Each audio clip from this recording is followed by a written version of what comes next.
And one to go here in New York City, the site of the State Farm Champions Classic this year. Michigan State thumping Kentucky in the first game of the night, and now it's time for the nightcap between Kansas and Duke.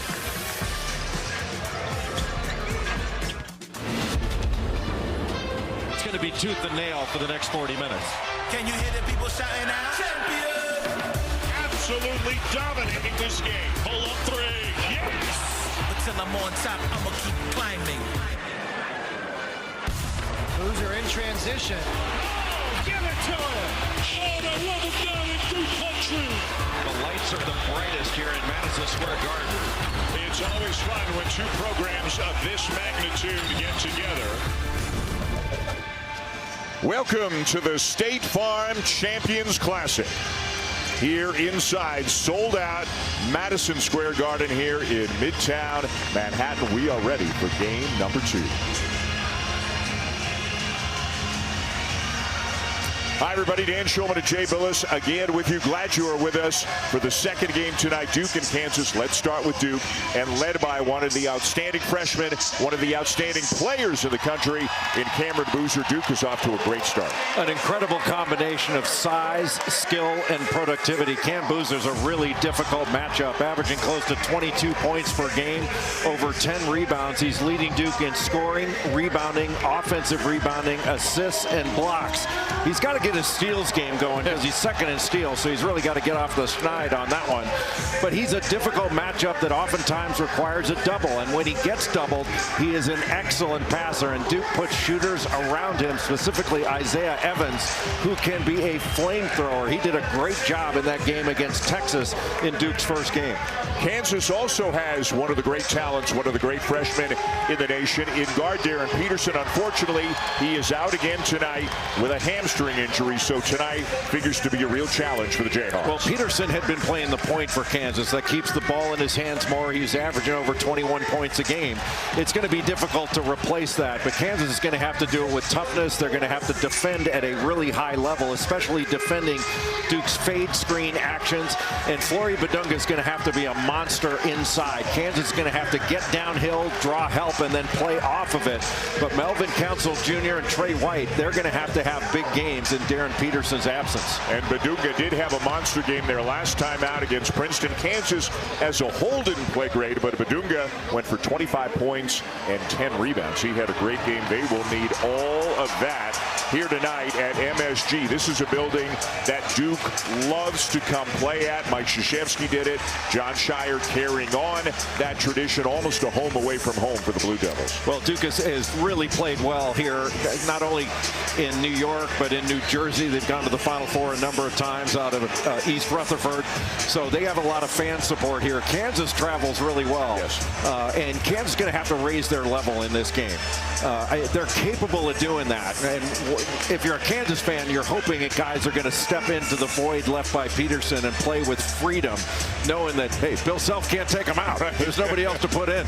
Duke is 4-0. Kansas is 3-1. The one loss was in Chapel Hill against the Tar Heels. And we'll see how Bill Self's team comes out tonight against the Blue Devils. Kansas has the best overall record over the years at the Champions Classic. They are 9-5. Duke has the second best record. They are 8-6, and head-to-head at the Champions, Kansas is 3-1 against Duke as Cameron Boozer now getting introduced. Of course, his twin brother, Caden, on the team as well. They've got another great freshman in Dame Sarr. They've got some holdovers like Patrick Gungba, Isaiah Evans. Only 9 players in the rotation, really, Jay, right now for John Shire. 5 of them are from last year, plus 4 who have come in either as freshmen or transfers. Well, Duke's tried to establish itself this year as an elite defensive team. And in order to win this game, they're going to have to really put pressure on Kansas, make it difficult for Kansas to get out in transition and to run any offense. But Kansas is going to have a difficult time matching up with Cam Boozer. Just about every team that Duke plays has that as a huge question mark. Who do they put on Boozer? Do they bring a double?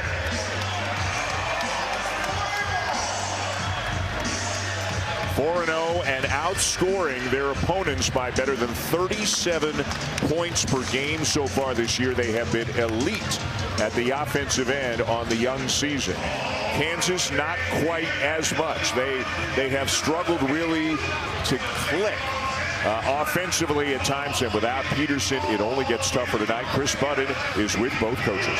Yeah, we'll start with you, Coach Self. No Darren Peterson. What do you need from the guys around you to make up for that lost production? You know, we just need to play aggressive, play with confidence, and let it go, and not hold back anything. I appreciate it. Good luck tonight. Thank you.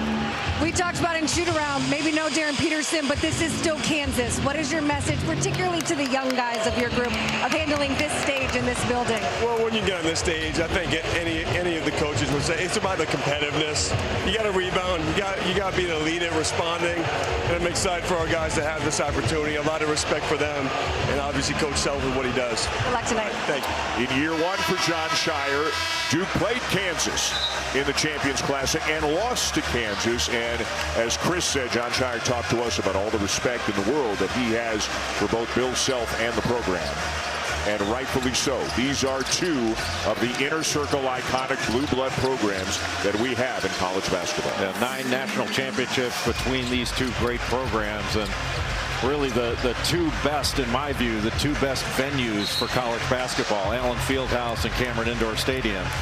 And they get to play on a neutral court, maybe the best venue in all of basketball, and that's Madison Square Garden. So lots of reasons to stay right where you are, folks, and check out game number 2 for the State Farm Champions Classic. John Gaffney, Kim Kissinger, and Bert Smith are the officials tonight.